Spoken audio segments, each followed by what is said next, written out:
You're listening to the Primal Happiness Show, a podcast dedicated to helping you thrive in this crazy modern world. Every Tuesday, we explore the nature of how our minds really work, what exactly the human animal requires to thrive, and how we can live happier and more fulfilling lives. If you're new here and haven't yet taken our free class, then there's no better place to get a jump start on reclaiming your primal happiness. It's where we'll guide you step by step through our antidote to today's modern world. Simply head on over to primalhappiness.co/antidote to get the free class and discover how to thrive without having to move to a planet that's not so crazy as ours. But now, your host, Lian Tyler.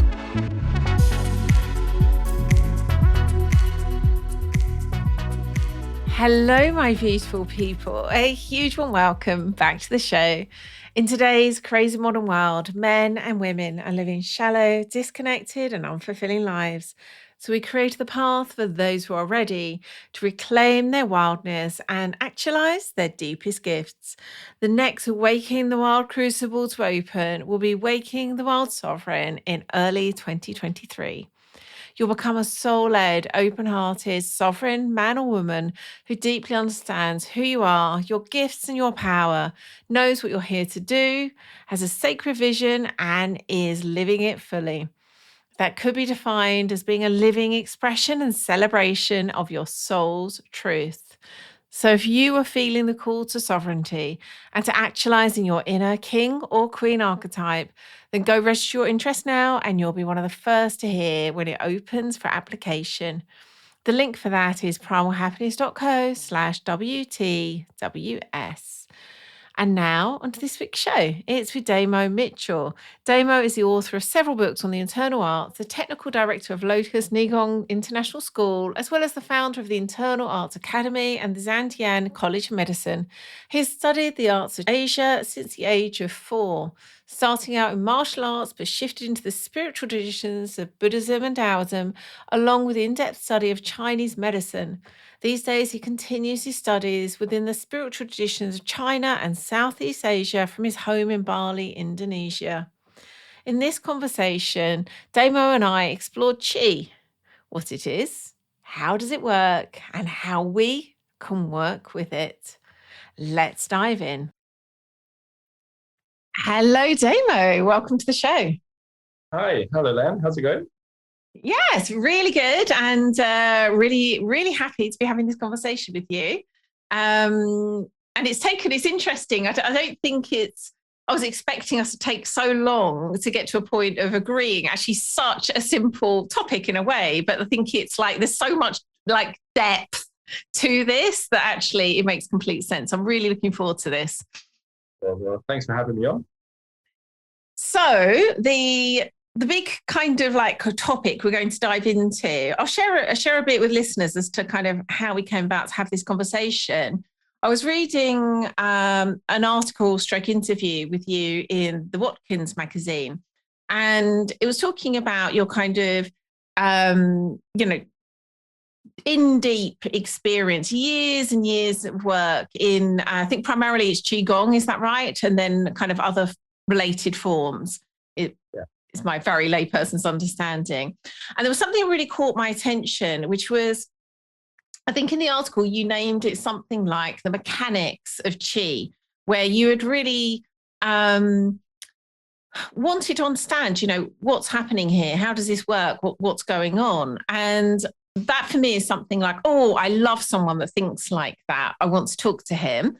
So that's what had us reach out and ask you onto the show. So that really is my first question. What is Qi? Well, when people try to define Qi, it always is quite difficult because it's a very broad term.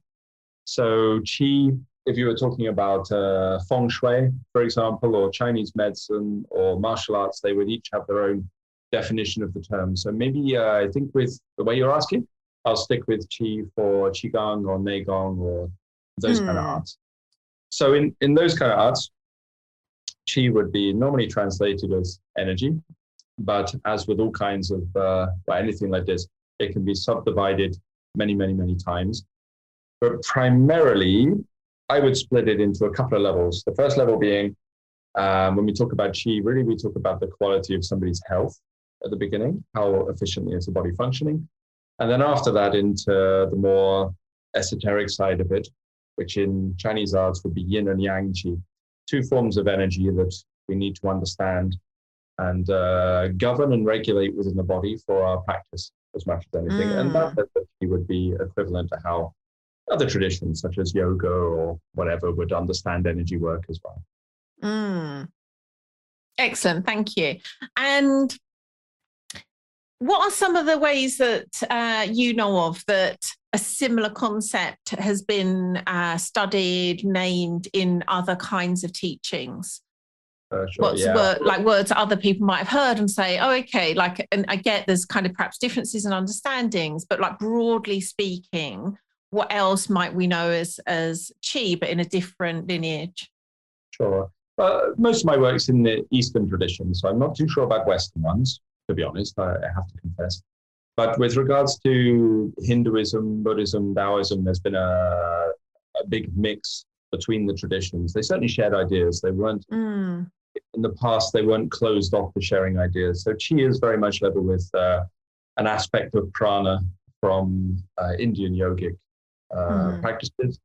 And then there's similar concepts such as ki within Japanese arts, as well as that.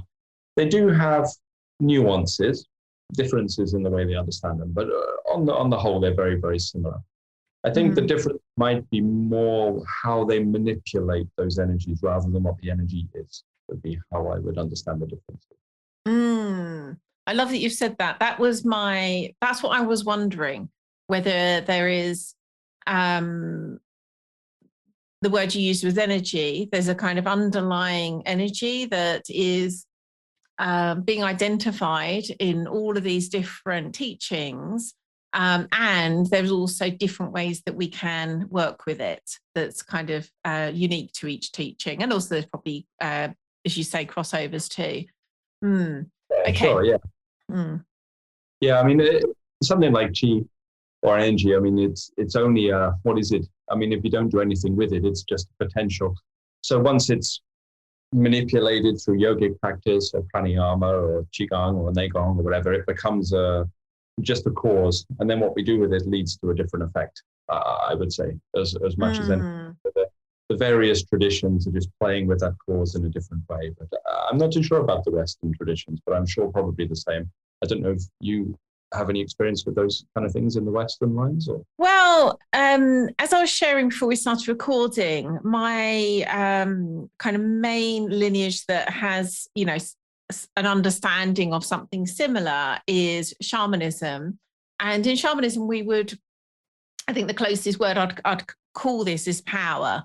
But really, we're talking about the same thing, is energy that is, let's say, shows up in different ways and can be worked with in different ways. But very similarly, you know, there's a flow and it can be blocked, it can be cultivated, it can be sort of taken from here to there. So I feel like, largely speaking, we're probably talking about the same thing. And again, as you say, it's like the differences in how you work with it. You said they translate as power, do they? That's an unusual... That would be a typical, yes, yeah. That would be, obviously, depending on the language, they may have a different, but really that is the typical way that that's described. Okay, the Indonesian arts, their translation would be tenaga dalam, which they translate that as power rather than energy as well, inner power. Oh, really? Interesting. Yeah, okay. So what had you, it feels to me you've kind of, again, gone very deep as a practitioner of those arts. And then there's also been this aspect of you of like, I really want to understand it also at a kind of maybe more, I don't know if you'd use this word, but like theoretical level. Is my sense. Would you agree? Would you call it a theoretical level, almost like what's happening here? Like, why is this working the way it works? Oh, okay. Yeah, I mean, I think with regards to something like energy or power or qi or prana, we're talking about something subtle, right? But there are different levels of it. So I think you could probably break it up and discuss different types of subtle experience or subtle energy. some which are very faint, shall we say, kind of on the periphery of our awareness, and some of them quite dense. So for me, I think you have two levels of theory or two levels of understanding. You would have the kind of conceptual model, which the Chinese arts are very fond of. You know, they would just talk about positive chi, negative chi, chi in the environment, chi in the body. But then you have another level of understanding, which would be how is that experienced within your physical system? Because you can't change something energetically without it changing something in your body.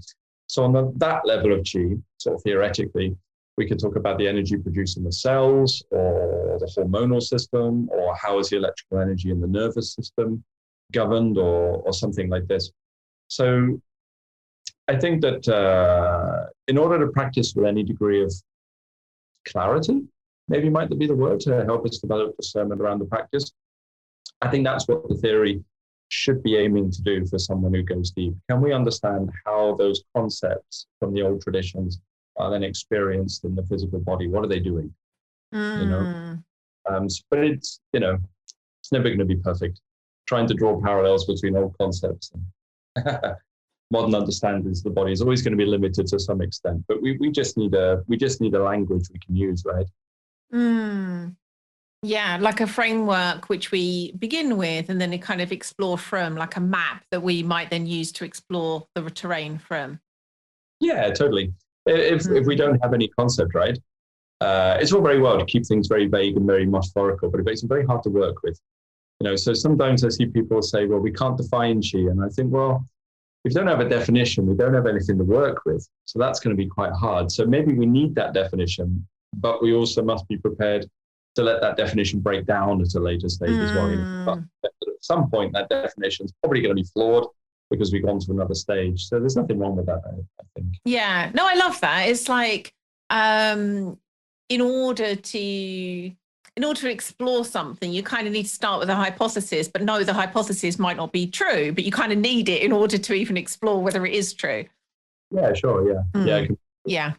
You can get the other trap, so you become too fixed on it. Once you experience it moving, maybe you feel, for example, a tingling in the nerves, and then you get stuck very much on that idea that energy is just things in the nerves, you know. So we always have to be very prepared to let our old ideas break down, I think. Yes, that really makes sense. Okay, that's I was curious, kind of like why you wanted to understand it in this way, but that completely makes sense, and I agree. There is I think until we experience something, you were saying something like before we started recording, is kind of like until we experience something for ourselves and ultimately in our bodies, it is just a concept out there. And that ultimately is the understanding, isn't it? I was talking about something similar yesterday. And it seems more and more that can seem almost too basic, too personal. But I think there is almost like we need to sort of come out first into the kind of more objective, and then come back into the body to really know something. Yeah, totally. I mean, even the entire world that we're experiencing is only felt inside our body, right? It's only viewed through our eyes, processed by a nervous system, and translated by a brain into something that we can understand. So it's not so different. I mean, I've met people that try to work with energy and different traditions, but they're not focused on what happens when it's in their body. Do you know what I mean? Like they're out here. And I always think that's a terrible shame, because ultimately what you're trying to change is yourself, right? I mean, that's the practice. If you're not changing, then you're not evolving, the practice isn't working. So therefore, we need to get that concept or that practice on the level where it's actually doing something tangibly, physically for us. We know the mind-body connection link is quite strong, right? So if we can transform the body, let us transform the mind, and vice versa. So yeah, bringing those ideas into the body for me is very, very important. So in terms of your understanding, and we can keep it at the moment quite top level, let's say, if we kind of go from that more general understanding of chi being energy, and there's like different ways of understanding and working with it, what would you say are the kind of almost like pillars that you've seen to be true in terms of how that works within the body, that you know, those of us like me that don't know Qigong can also, in one way or another, relate to in our own bodies, like things that you've seen that we might be able to say, oh, yes, I've experienced that. I felt that. I can see how that translates to my own lived experience of how things work in my body. Okay, yeah, sure. I mean, really, you have different, I mean, the term we tend to use actually is more to do with like density or thickness of energy, right? So trying to keep this, okay, yeah, so like this. Basically, if you consider thin energy, if you like not very condensed, yeah, so it's quite spread in the early stages, what it will feel like is just a subtle sensation in the body. So maybe tingling on the skin or warmth or something like this, you know, in the body. And that's a good start point because it means you're starting to feel that energy. But then what we want to do through deeper practice is to thicken it, right? And the way we thicken energy in the Chinese arts is to squeeze it together and condense it.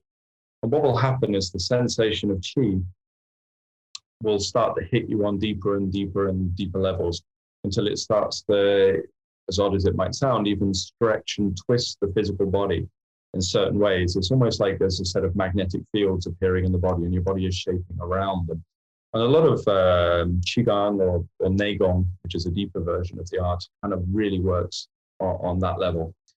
And then at later end levels, we try to turn it into a form of kind of electricity, an electric current that moves through the body, which is why many of these ancient traditions talk about lightning bolts or things like this, the Vajra and, you know, the symbol of Indra within yogic practice and stuff like that. So I kind of give a rule that if you feel something and you're not sure it's there, then it's probably like, say to yourself, it's not. You know, like we have to work with the energy till it's so dense, it's like a slap in the face. Like it's so that's what we try to get to. But then I'm a little bit of an extremist. So that might, in my nature, so that might be why that carries over into the way I work. I like things to be intense. I think in these arts, a lot of room for, what would you say? Not sure if it's there or not, you know? So if we can make something really dense, it makes it very, very clear.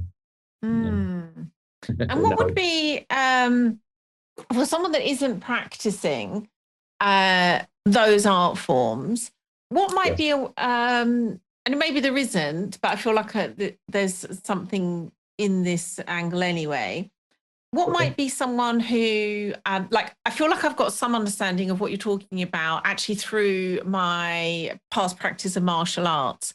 And I feel like some of what you're saying, I'm like, oh, yes, that relates to that. For someone who hasn't had that kind of experience, what might be a experience they might have that relates to what you're talking about? Well, I think on that level, you're looking more at a medical level. So general sense of vitality and sort of zest or something within the body would be based in that. I mean, I'm a Chinese medicine practitioner. So obviously the patients we're working with are non-Qigong practitioners generally. So their experience of energy will usually be to do with their health as much as anything. And then also experience. And can I just ask, bringing it back to Qi, when you say health, would that be a combination of a good flow of energy and it's also dense energy? Generally the oversimplifying flow, it. Generally the smoothness of it, but also the amount of it. Qi on the level of health in Chinese arts is normally understood according to movements, actually. So we don't want too much Qi going up. We don't want it sinking. We don't want it too dispersed. We don't want it too knotted. These are all things that cause problems in various organs in the body. So we want it to flow smoothly. So generally their experience of Qi when you're working with patients in that way would be to do with that. Freedom of movement and flow in the body as well as the mind. But then they can experience, patients will experience when you put needles into them. Sort of, I don't know if you had much acupuncture or... I think I've had it once. I may have had I can't remember a small series. I've definitely had it once, but it might have been 3 times in a short succession. Okay, yeah. But if the needle's put in the right way and the acupuncture is quite good, then often there's a sense of extension of that energy moving out of the needle through the body, which will feel like a pulling or a tugging through the channel. So people can experience it there. generally. But I would say that certainly in cultivation arts, Taoist arts and things like that, we want to take that general sensation of Qi and then ramp it up, like fire it up. And that would be the density. So we've got the kind of flow, which is like, that's the hygiene factor. And then the density is building upon that. But ultimately, we want spiritual elevation, right? That's what we're after. So we need a ton of that. And generally, the normal human body doesn't quite have enough. So we need this practice to build it up, you know.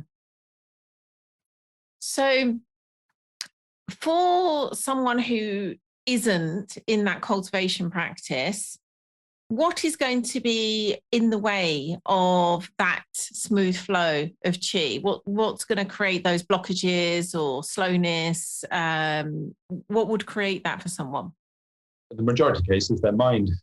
I mean, that's really what controls it. One way of understanding qi, it's not a normal translation, but it's how I see it, is it's the kind of fluid of the mind. So it's very much impacted by how we think. In the same way that if you get angry, your body can tighten, right? Your energy in the body is going to do exactly the same thing. So it's going to contract and tighten. And the same with all of your different emotional foibles, shall we say, they will affect the qi. So that's the main reason. Qi can be impacted by injuries and diet and all of that, but the vast majority of things, I think especially in modern times, is to do with our mind. You know? Because I think, no matter what we say, like I think people, you know, we talk about how unhealthy people are these days. I think actually people are healthier than they used to be. I mean, that might sound odd, but we're not dying of the plague by age 22 or something like that. You kids normally survive to a certain age. So I think our mortality rate is going up. So I think our biggest problem with regards to qi flow these days is our mind, how we feel and how we think and those kind of things. Yes, it's our kind of particularly modern illness, really. Yeah, it's really interesting actually, because I had a conversation for the podcast this morning with someone who works with psychedelics in a therapeutic sense. And I've spoken to her before about kind of the benefits of microdosing on all sorts of things. You know, these days it's being researched for use in, you know, depression and anxiety and OCD and all sorts. But this particular conversation was about cancer and kind of the work now being done, seeing how psychedelics can help with cancer. And I asked her a question that it feels interesting, that I've almost like having a completely different conversation with you, but it's got a mirror to what she was saying. So I was saying, so from what I understand with psychedelics, there is a kind of like entropy created, a kind of chaos, a disruption of those patterns of thought, which then can lead to kind of healthier patterns of thought. Let's just say there's obviously something happening at a physical level, but let's just say at a kind of thought level, healthier patterns being created, which then can also benefit what's happening, you know, elsewhere in the body. And she said, wow, interestingly, what it appears to be happening, and obviously this is all very like kind of quite new stuff, so it's not like everyone knows for sure, but she said it seems actually it's happening the other way, particularly in those extreme cases like cancer, where it's almost like it's going directly into the body and then changing the mind, even though it's like the cancer's likely been created by things that are happening in the mind. It's almost like it happens in reverse. And what just occurred to me with you saying that about the mind, because I wasn't expecting you to say that, and I'm wondering if you're seeing that although it's created by this kind of, you know, imbalance in the mind, whether through the work you're doing with something like Qigong, it's actually in the body, which then changes what's happening in the mind in a similar way to she was saying it. Well, to me, I mean, I wouldn't even necessarily separate the mind and the body. No, I mean, that's in its, yeah, totally. Yeah. Yes. You brought in the idea of the mind. So. Yeah. I mean, the mind is an expression really of your clinging to sensory factors in the Eastern arts, and then your body would be an expression of that clinging, right? Yes. So yeah. So breaking up flow of qi in the body or breaking up the patterning of the mind would be the same thing. Yes. You can target one or the other a little bit more, I suppose, but generally, yeah, it would be considered. Yeah, it's fascinating because it's I think again it's a particularly modern way of thinking that we do see it being like mind, body separate. And then we're kind of increasingly starting to realize like, oh, hang on, the body is something to do with this. You know, if we've got this now much more an understanding about the kind of somatic nature of things. But it feels fascinating to me that this is like from what you're saying, you sort of said, you know, it's to do with, I think you said like almost like a fluid of the mind, and yet so much of the work is about the body, if we're going to try and talk about it as two separate things. Well, I think that, I mean, the mind, if you do separate the two, just for conversational purposes, the mind is so complicated. I mean, anyone who's tried to do any serious level of meditation will have discovered that, right? Like wading through all of those bits of your psyche and your neurosis and all of that can be a real headache. Whereas the body is a little bit easier to work with in some ways because it's a bit more tangible and a bit, it's more physical. We're used to doing it. We can see it. We can feel it. So I think that that's one of the strengths of working with the body is you can kind of work with a lot of the layers of your mind with something that gives you a bit more clarity, a bit easier, if you get what I mean. Yes, I love what you've just said there, actually. That's the basis of yoga and things like this as well, isn't it? When they're developing asana, to develop a stable mind through stabilizing the body so that the quality from the body transfers into the mind. And then anyway, I've seen people achieve in times in monasteries in Asia, a deep sense of awakening, and you see their whole body transform, like their posture rearranges, and I've even seen people like looks like their muscular structure changes and things like that. From shifts in the mind. It's quite incredible. The plasticity of the relationship between the two is always amazing to me. Yes, me too. Yeah. Would sense what your friend said about or the person you're interviewing about tumors breaking down. I mean, that would make sense to me if the pattern was rearranged for sure. So what's happening at going back to the word you use, mechanics? What is happening? What do you see is happening? You know, when we've got this relationship between these, what's going on in someone's mind that's creating these blockages in the body, and then what's happening when, for example, you were to use Qigong to, I'm guessing that's creating this sense of it might be Chinese medicine to kind of create the flow. What is actually happening as far as you can see in terms of in the body and in the mind? Sure. Well, as far as I can see, to shift away from the Chinese model, as far as I can see that your neuroplasticity, obviously, we understand these days can shift or be rigid. And this transfers into the nervous system, as far as I can see, and then into the sort of fascial connections inside the body. So depending upon the shape of your mind, if you like, what will happen is it will pull and twist and distort the nerves and the fascia and then reshape the body. I mean, I, for example, don't believe in muscle memory particularly. I believe in connective tissue memory. I think it's has a far greater impact upon our body than our muscles that are fairly two-dimensional kind of things in comparison. So I view it as like, if you imagine all of your connective tissue as like a big wetsuit, a big surface wetsuit that you're wearing all over, but that wetsuit can be pulled and kind of tugged by your emotional state as your mind carries emotions into the body. So when we free up the chi or free up the mind, then it kind of lets go of that wetsuit so they can kind of lubricate and move properly.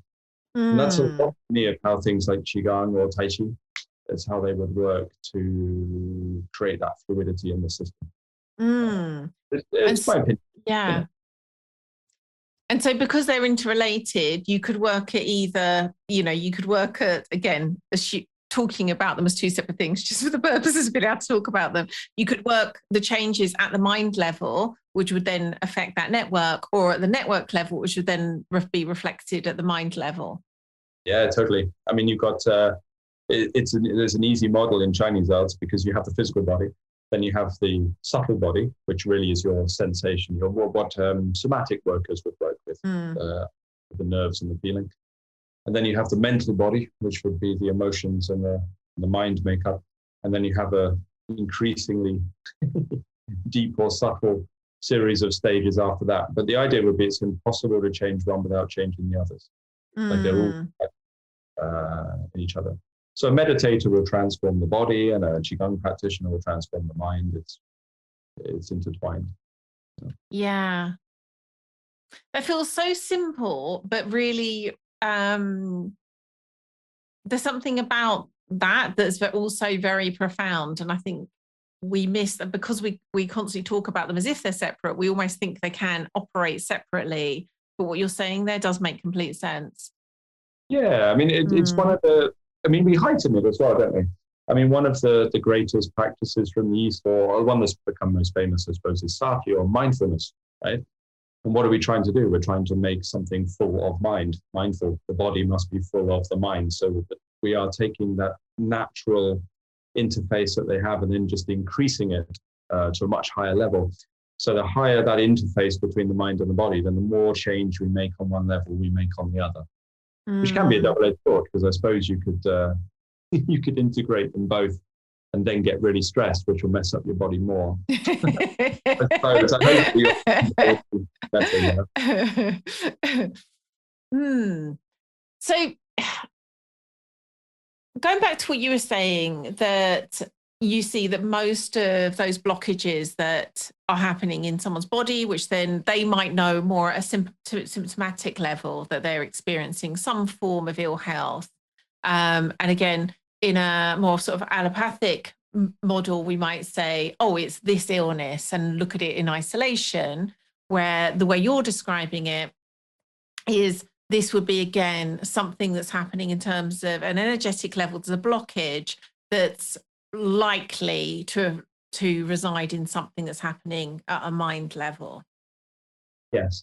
Yeah. Then after that, from what I can see, only from my experience as an acupuncturist, that it feels like the nerves were bunched, the tissues were bunched in an area, especially around one of the points or something like this. So then if you think about like an electrical circuit that's bunched or blocked, what will happen is when that electrical current moves through, it's going to get stuck, there's going to be resistance, and it's going to heat up, right? So what you start to get is, like if you've got a cheap electrical device and, or you take an American electrical device and plug it in Europe, it goes crazy, right? Because our electricity is a lot higher and it overheats. Very similar in the body. So where there's a blockage, you tend to get a little bit of inflammation. So it'll get hot, it gets warm, it gets uncomfortable. And then the fluids can congeal in that area because it gets hot. So then you get swelling. And then gradually that starts to turn into a physical ailment. So there what we have is a physical model that's coming from a mental or emotional blockage. Yes. I think it's why Chinese medicine is about yin and yang being hot and cold, or stagnation or movement. That's what they're experiencing, really. It's like the body's big electrical circuit, and it's just getting overheated or blocked or too much resistance. Yeah. As you're talking, again, I'm seeing real parallels with my understanding of kind of similar but different things through the lens of shamanism. And it's so fascinating how like these completely different teachings across history, across the world, fundamentally are talking about very similar things, kind of like the energy is either flowing or it's not, and then that's going to create the issue. And what was, in fact, I'm recalling again the conversation I had this morning about psychedelics. I wonder if you would agree with this, how that blockage, let's call it, with the energy, that often can be in place for some time without someone knowing. And it's only when it gets to, as you're saying, kind of like such a peak of, creating almost like a backlog where something can't flow, and that creates more of an issue before we can identify. And then we would say, oh, I've got this wrong with me, whatever it is. But there was actually, for those that are able to see it and work with it, the signs of that blockage could have been seen much earlier. Yeah, totally. I mean, I don't know what the statistic is. Should know. It's the kind of thing I should know. But like the amount of people that go to their doctor with unexplained physical pains, right? Then get sent away by the doctor because they can't find anything, which is logical because their medicine works on very clear symptoms. But I would say that discomfort that they're experiencing, they don't know what it is that what you're talking about, that sort of backed up blockage before it becomes a sickness, shall we say, like a manifest illness. But I think we tune it out. I mean, one thing I notice is if you do any practice with people and you get them to pay attention to their body, the amount of aches and pains that pop up over the course of a day you don't notice, but you might have just, I don't know, walked across your lounge and there was a little ache in a muscle under the scapula or something like that, which you didn't really pay attention to, and it was there and it was gone, and then you just got on with your day. But actually, that's the kind of thing that could be a blockage that's building up in the body. Our brains are very good at normalizing something till you don't feel it anymore. Yes. Well, that's the problem, isn't it? Absolutely. Yeah. It was funny enough, I was talking to my mentor yesterday, and we were saying, the brain is a kind of like a normalizing device. Ultimately, like a lot of its orientation is like, how do I make this normal? Yeah. What you've said then's reminded me of. The dog seems to be eating its leg. Is that normal? It's eating its leg? No, he's very keen on giving himself very precise pedicures. It's very hungry. Okay. Yeah, he takes it to a whole nother level to I've seen any other dog do. He does literally. He used to make himself whine as a puppy because he used to be so intent on giving them a good chew. Yes, what you were just saying there's made me recall something that I'm sort of now seeing again through another lens, where I had a very traumatic incident happen to me, which resulted, it was a kind of, on all levels, physically, emotionally. And a few weeks after the incident, it started as a very kind of almost like a sensitivity in my tooth. And then over the kind of coming weeks or months, developed into what ultimately got diagnosed as atypical facial pain, i.e. we have no idea. And I had so much all sorts of looking into what possibly, to the point where I even had a root canal out of desperation to try and rid myself of this pain, because it ended up being a kind of like just very intense burning pain. Okay. And I had this for 15 years, and I tried all sorts. So at the point where I was even prescribed anti-epilepsy drugs because they kind of thought it's probably something with the nerve, but like nothing was sorting it. And there was a point where I just thought, I've tried everything, I'm just going to have to learn to live with it. And then it disappeared overnight, pretty much, after I had, I guess what you could say, almost like an awakening experience. The whole story is quite long and I'm not going to get into this. It's more again, looking at mechanically, my dad died. I had a kind of experience where I was almost like just blasted open to spirit as a result of him dying. And without any, conscious trying to deal with my facial pain, it just disappeared. Okay. Yes. And it feels as though I'm now looking at it through the lens of what we've just been talking about. And I'm like, there's something really interesting in that story that relates to what we're talking about here. Yeah, sure. Yeah. Sorry to hear about that. That's a long running, 15 years, a long running pattern.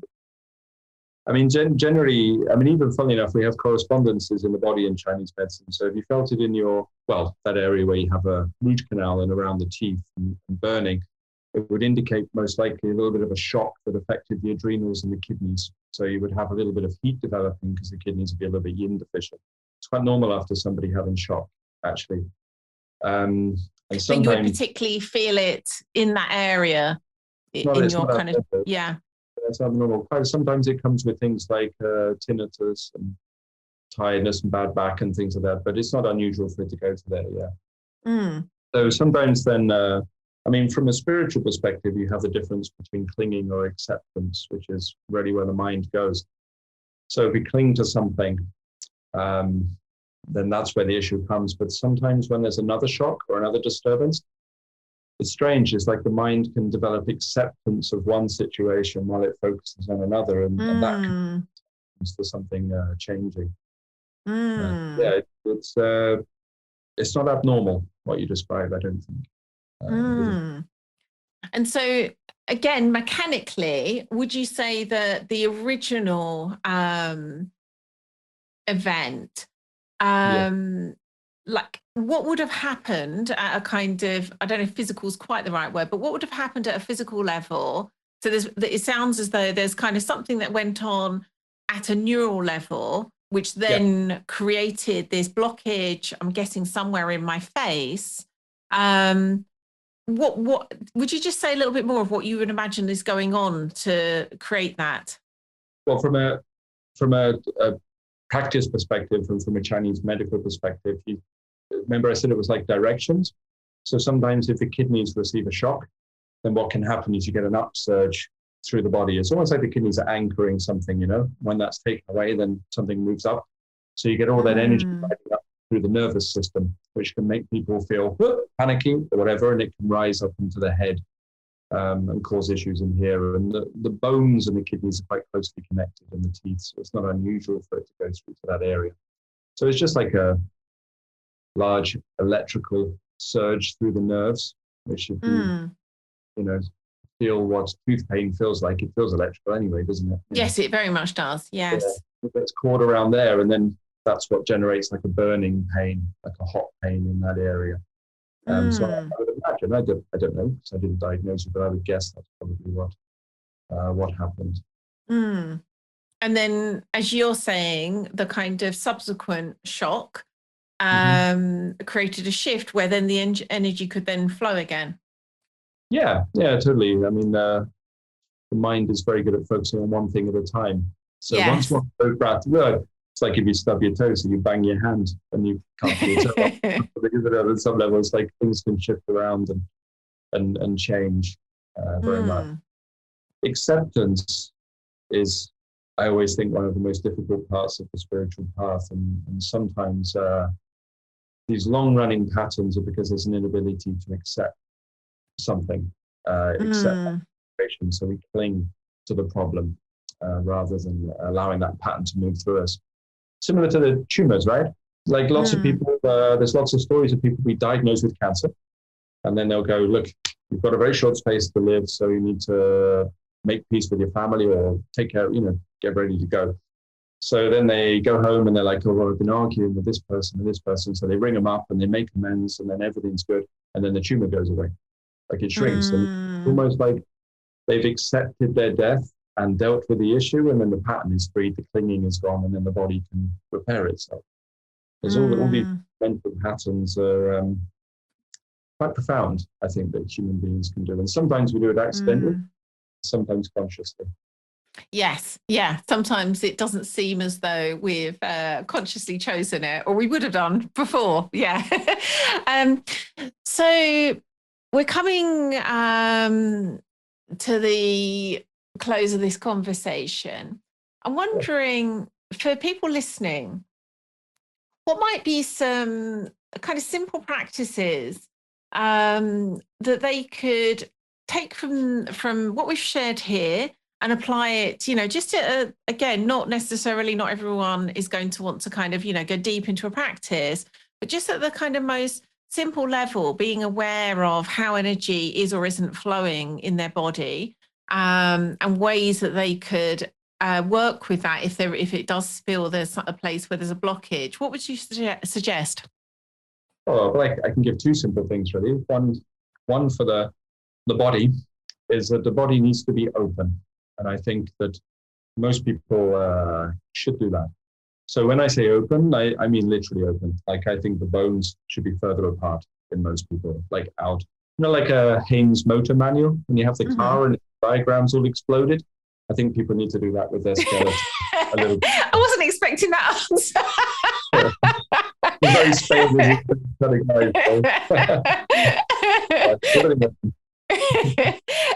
and how might they do that? Just literally through, for example, sort of stretching exercises, things of that nature. Yeah. Everybody I teach, even if they're going to go really deep into the arts, the first thing I do is get my hands on them and I pull their shoulders open and their neck up and their hips open. And I just make more space in the bones, because I think that as you're a kid, your bones are far apart. And as you get older, they get pushed together. And that's a lot about reduction of flexibility and reduction of chi flow. So more space. Open everything. Mm. And then the second one is to explore for yourself the difference between intention and attention. And if you can apply attention fully to your body rather than intention, then your body will be able to evolve in the right direction. It's like giving, like you've got a kid, right? And if you keep telling the kid what to do, you're going to stunt its growth. So sometimes you just have to give it your attention, neutral attention, so that child can grow in the right way. And I don't think we do that to our bodies or our minds often enough. We're always intending. And I think that's a part of the problem. So I think people should open the joints, pay attention to their body to start. Be my advice. Yeah, I love that. So more, it's funny enough, this links so much back to the conversation I was with my mentor again yesterday as well. The kind of beauty of just like paying attention and like the experience that gives us all kinds of things. You know, at the time we were talking about like all manner of things you can pay attention to in life, and the way that we often don't, again, because we go into this kind of autopilot, that default mode where we just normalize everything and don't notice things.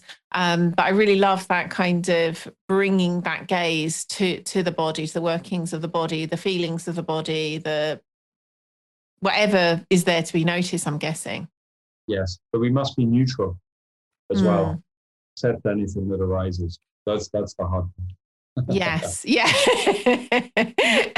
Wonderful. Thank you so much. For anyone listening that would like to find out more about you and your work, where could they go?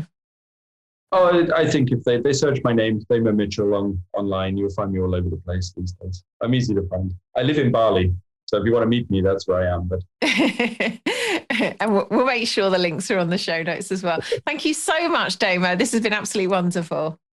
Oh, very nice chatting to you. Thank you very much. Thank you. What a fabulous show. Here were my takeaways. Qi is energy that is likely the same as is described in many different traditions across the world and throughout time. The difference might well be how we work with it. Damo said the cause of most blockages in energy is what's happening in the mind. If we can create flow in the body, it will create flow in the mind, and vice versa, as they are intrinsically linked. Open the body, pull the bones apart, and bring attention rather than intention. Bring awareness to what's happening. And if you'd like to get notes and links for everything we spoke about this week, hop on over to the show notes, and they're at primalhappiness.co/episode 383. And as I said earlier, the next Waking the Wild Crucible to open will be Waking the Wild Sovereign in early 2023. It always sells out. So if you are feeling the call to sovereignty and actualizing your inner king or queen archetype, then go register your interest now and you will be the first to hear when it opens for application. The link for that is primalhappiness.co/WTWS. And if you don't want to miss out on next week's episode, head on over to Apple Podcasts, Stitcher, or your app of choice. Hit that subscribe button, and that way you'll get each episode straight to your device auto-magically as soon as it comes out. Thank you so much for listening. You've been wonderful. Catch you again next week.